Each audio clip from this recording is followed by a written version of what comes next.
শুক্রবারে দুরূদ পাঠ ছাড়াও আরো একটা আমল আছে ভাই, যে আমলের সওয়াব পৃথিবীতে অন্য যে কোনো আমলের চাইতে বেশি। এত বেশি সওয়াব, এত বেশি বিনিময় আল্লাহ তাআলা অন্য কোনো আমলে দিবেন না, শুক্রবার একটা আমল করলে দিবেন। সেটা বলবো, এত বিপুল পরিমাণ, এত অল্প সময়, এত অল্প পরিশ্রম করে এত বিপুল পরিমাণের সওয়াব, আখিরাতের কারেন্সি। দুনিয়াতে টাকা দিয়ে চলি আমরা, আখিরাতের কারেন্সি সওয়াব। এত বিপুল পরিমাণ সওয়াব পাওয়া যাবে, অন্য আরেকটা আমল পাওয়া যায় না। অতএব এই জুমার দিনে আমলটা করবো তো ইনশাআল্লাহ। এটা যদি কেউ করতে পারে, নবী করিম সাল্লাল্লাহু আলাইহি সাল্লাম বলেছেন, ওই ব্যক্তিকে, এই যে মসজিদে বাসা থেকে ঘর থেকে হেঁটে গেল, প্রতিটা কদম, যতগুলো স্টেপ সে নিবে, যতগুলো কদম সে ফেলবে, এই প্রতি কদমের বিনিময়ে, এক এক কদমের বিনিময়ে 1 বছর নফল রোজা রাখলে এবং তাহাজ্জুদ পড়লে যে পরিমাণ সওয়াব পাইতো সেই পরিমাণ সওয়াব পাওয়া যাবে।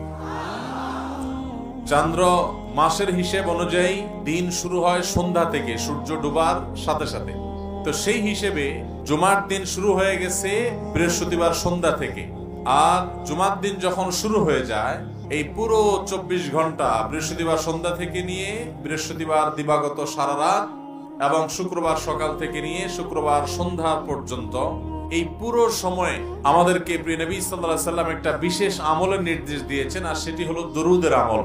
নবী করিম সাল্লাল্লাহু আলাইহি সাল্লাম পরিষ্কার ভাষায় বলেছেন, আকসিরু আলাইয়া মিনাস সালাতি মিন ইয়াউমিল জুমআতি ওয়া লাইলাতিল জুমআহ ফাইন্না সালাতাকুম মা'রুদাতুন আলাই। তোমরা জুমার রাতে অর্থাৎ বৃহস্পতিবার দিবাগত রাতে এবং জুমার দিনে অর্থাৎ শুক্রবার সকাল থেকে সন্ধ্যা পর্যন্ত, এই পুরো সময়ের মধ্যে আমার প্রতি বেশি থেকে বেশি দুরূদ প্রেরণ করবে, দুরূদ পাঠ করবে। কারণ তোমরা যে দুরূদগুলো পাঠ করো, সেই দুরূদগুলো আমার কাছে আল্লাহর ফেরেশতারা উপস্থাপন করেন, কে কোথা থেকে কোন সময় কতবার কিভাবে দুরূদ পাঠ করেছে।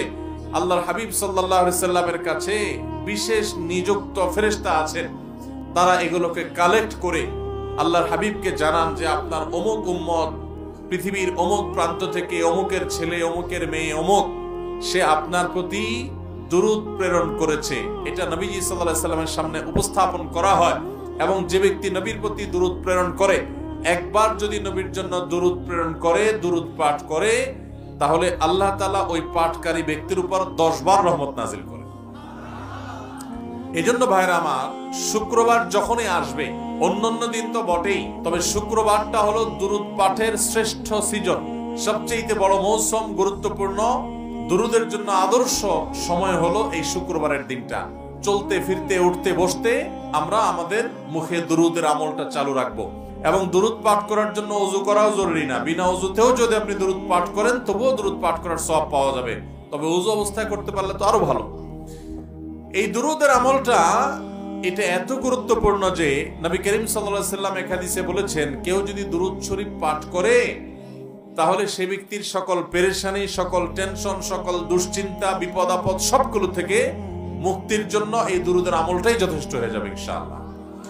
এই জন্য যে কোনো পেরেশানিতেও দুরূদ পাঠ, এটা অত্যন্ত গুরুত্বপূর্ণ একটা আমল। শুক্রবার যখনই আসবে, আজ থেকে আমরা সারা জীবনের জন্য অভ্যাস গড়ে নেই। বাসার লোকদেরকে মনে করাবার জন্য, স্মরণ করাবার জন্য আমরা জোরে জোরে দুরূদ পাঠ করবো। বৃহস্পতিবার সন্ধ্যা থেকে নিয়ে একেবারে শুক্রবার সন্ধ্যার আগ পর্যন্ত একটু জোরে জোরে আওয়াজ দিয়ে অন্যকে স্মরণ করানোর উদ্দেশ্যে আমরা পড়বো।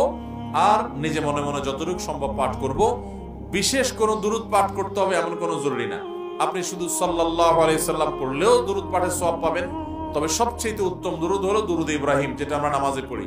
আল্লাহুম্মা সাল্লি আলা মুহাম্মাদ ওয়া আলা আলি মুহাম্মাদ কামা সাল্লাইতা আলা ইব্রাহিম ওয়া আলা আলি ইব্রাহিম ইন্নাকা হামিদুম মাজিদ। আল্লাহুম্মা বারিক আলা মুহাম্মাদ ওয়া আলা আলি মুহাম্মাদ কামা বারাকতা আলা ইব্রাহিম ওয়া আলা আলি ইব্রাহিম ইন্নাকা হামিদুম মাজিদ। দুরূদ পাঠের মধ্যে কি আছে? দুরূদ পাঠের মানেটা কি? দুরূদ পাঠ মানে হলো নবী সাল্লাল্লাহু আলাইহি সাল্লামের জন্য আল্লাহর কাছে দোয়া করা, আল্লাহর কাছে আহ্বান করা। আপনি দুরূদ পাঠ করলেন মানে হলো আল্লাহর কাছে দরখাস্ত করলেন। দুরূদ পাঠের মানে হলো নবী সাল্লাল্লাহু আলাইহি সাল্লামের জন্য দোয়া করা। এই জন্য আমরা যখন দুরূদ পাঠ করব, তার মানে হলো আমরা দোয়া করলাম, হে আল্লাহ, আপনি আপনার হাবিবের প্রতি রহমত নাজিল করেন। আল্লাহ তো তার রাসূলের প্রতি এমনিই রহমত নাজিল করবে, আপনি দোয়া করলেও করবে, আপনি দোয়া না করলেও, কিন্তু আপনি দোয়া করলে মাঝখান থেকে আপনি সৌভাগ্যবান হয়ে যাবেন ইনশাআল্লাহ। সবাই আমলটা করবো তো ইনশাআল্লাহ। আল্লাহ আমাদের সবাইকে তৌফিক দান করুন। ভাইরা আমার, জুমার দিন যখন শুরু হয়ে যায় তখন আমরা এই দুরূদ পাঠের আমলের পাশাপাশি আরো কিছু আমল আছে যেগুলো করবে। এর ভিতরে আরেকটা আমল হলো, জুমার দিন দুরূদ পাঠ ছাড়াও আরো একটা আমল আছে ভাই, যে আমলের সওয়াব পৃথিবীতে অন্য যে কোনো আমলের চাইতে বেশি। এত বেশি সওয়াব, এত বেশি বিনিময় আল্লাহ তাআলা অন্য কোনো আমলে দিবেন না, শুক্রবার একটা আমল করলে দিবেন। সেটা বলবো, সে আমলটা হলো নবী করিম সাল্লাল্লাহু আলাইহি ওয়াসাল্লাম বলেছেন, মান বাক্কারা ইয়াউমাল জুমআতি ওয়াবতাকার, যে ব্যক্তি জুমার দিন আগে আগে ঘুম থেকে উঠবে, ফজর নামাজ তো জামাতের সাথে পড়তেই হবে এবং মসজিদেও আগে আগে যাবে, আর ওয়াগাসসালা ওয়াগতাসাল, ভালো করে উত্তম রূপে গোসল করবে জুমার দিন উপলক্ষে গোসল করা সুন্নাত। যে গোসল করবে উত্তম রূপে, ফরজ গোসল হলে ফরজ গোসল করবে, নফল গোসল হলে নফল গোসল করবে জুমার দিন। এবং সুম্মা মাশা ইলাল মাসজিদি ওয়া লাম ইয়ারকাব, ওয়া মাশা ইলাল মাসজিদি ওয়া লাম ইয়ারকাব, এবং মসজিদে পায়ে হেঁটে হেঁটে যাবে, কোনো বাহনে যাবে না। এরপরে সুম্মা দানা মিনাল ইমাম, মসজিদে যে জুমার দিন ইমামের যদি খুব কাছে কাছে যেতে পারে, ওয়া লাম ইয়ালগু, এবং কোনো অনর্থক কোনো কথাবার্তা না বলে, যে আমল করলো, তেলাওয়াত করলো, দুরূদ পড়লো, বসে থাকলো, ওয়াজ শুনলো, খুতবা শুনলো, এভাবে যদি নিরিবিলি সে মসজিদে যায় এবং ইমামের কাছাকাছি গিয়ে বসে, তাহলে মোট কয়টা কাজ হলো? সকালে আগে আগে উঠা, মসজিদে আগে আগে যাওয়া জুমায়ও, দ্বিতীয়ত হলো গোসল করা উত্তম রূপে, 3 নম্বর হলো মসজিদে পায়ে হেঁটে যাওয়া, 4 নম্বর হলো ইমামের কাছাকাছি গিয়ে বসা, তার মানে আগে আগে যেতে হবে, সেজন্য আর জন্য ঘাড়ের উপর দিতে যাওয়া নিষেধ, আগে আগে যেতে হবে, ইমামের কাছাকাছি বসতে হবে। আর 5 নম্বর হলো কোনো অনর্থক কাজ করা যাবে না, অনর্থক কথা বলা যাবে না। মসজিদে গিয়ে আড্ডা মারলেন, কথা বললেন, গল্প করলেন, এগুলো করা যাবে না। এসব বাদ দিয়ে যদি আপনি মনোযোগের সাথে খুতবা শ্রবণ করেন, এই 5টা কাজ যদি করেন, আবারও বলছি, আগে আগে উঠা, গোসল করা উত্তম রূপে, এবং মসজিদে পায়ে হেঁটে যাওয়া, ইমামের কাছাকাছি গিয়ে বসা অর্থাৎ জুমায়ও আগে আগে যাওয়া, আর এই মসজিদে গিয়ে কোনো অনর্থক কথা কাজ না করা, এই 5টা কাজ যদি কেউ করতে পারে, খুব সহজ 5টা কাজ, এটা যদি কেউ করতে পারে, নবী করিম সাল্লাল্লাহু আলাইহি সাল্লাম বলেছেন, ওই ব্যক্তিকে, এই যে মসজিদে বাসা থেকে ঘর থেকে হেঁটে গেল, প্রতিটা কদম, যতগুলো স্টেপ সে নিবে, যতগুলো কদম সে ফেলবে, এই প্রতি কদমের বিনিময়ে, এক এক কদমের বিনিময়ে 1 বছর নফল রোজা রাখলে এবং তাহাজ্জুদ পড়লে যে পরিমাণ সওয়াব পাইতো সেই পরিমাণ সওয়াব পাওয়া যাবে। 1 বছর রাত জেগে ইবাদত করা এবং 1 বছর নফল রোজা রাখার সওয়াব পাওয়া যাবে। তাহলে যদি কারো বাড়ি থেকে 100 কদম মসজিদের দূরত্ব হয়, তাহলে সে এই 5টা কাজ করার মাধ্যমে, সহজ 5টা কাজ, আমরা তো এমনিই করি, নিয়ত করি করবো এখন থেকে, যে আমি আগে আগে ঘুম থেকে উঠবো, যত দেরিতে ঘুমাই না কেন রাতে, যদি দেরিতে ঘুমানো উচিত না, তারপরও শুক্রবার ফজর আমাকে আগে উঠতে হবে। কারণ জানেন, শুক্রবার ফজরের নামাজ জামাতের সাথে পড়া হলো সারা বছরের, সারা জীবনের সবচেয়ে শ্রেষ্ঠ নামাজ।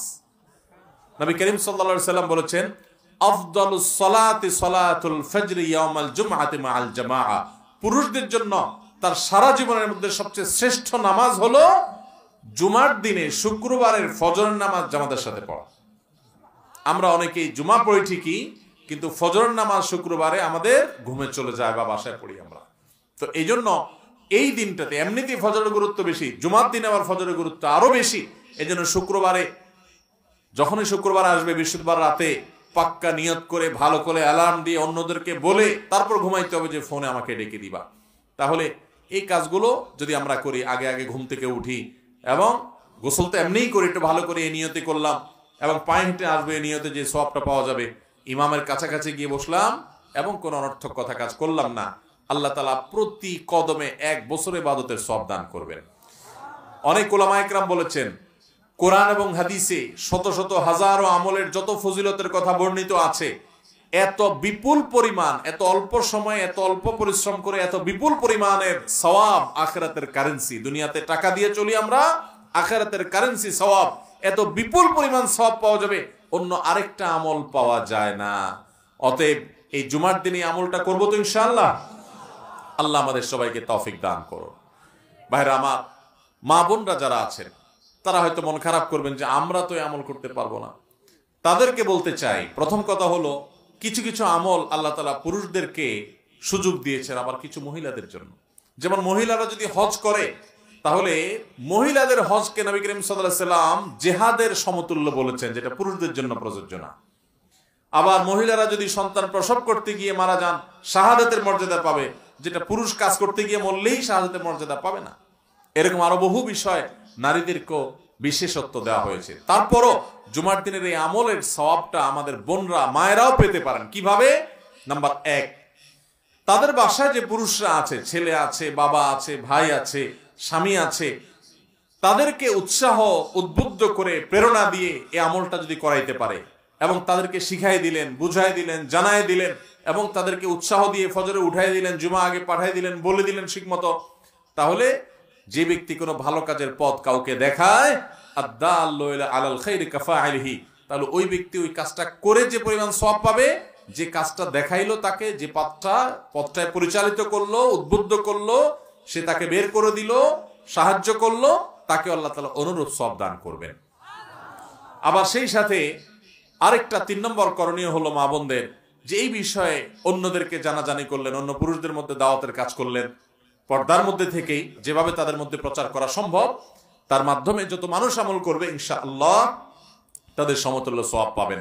নাম্বার 4, মা বোনরা এই একই সওয়াব পাওয়ার জন্য তাদের সুযোগ হলো যে তারা যদি নিয়ত করেন যে আল্লাহ, আমি যদি পুরুষ হতাম এবং সুযোগটা আমি নিতে পারতাম, তো কোনোভাবে আমি ছাড়তাম না। পাক্কা যদি নিয়ত করে, তাহলে আল্লাহ তাআলা ওই মা বোনদেরকে আমলটা না করলেও এই পরিমাণ সওয়াব দান করবেন।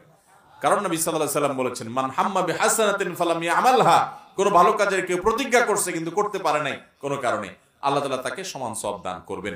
অতএব আমরা সবাই চেষ্টা করব তো ইনশাআল্লাহ। আল্লাহ তাআলা আমাদের সবাইকে তৌফিক দান করুন।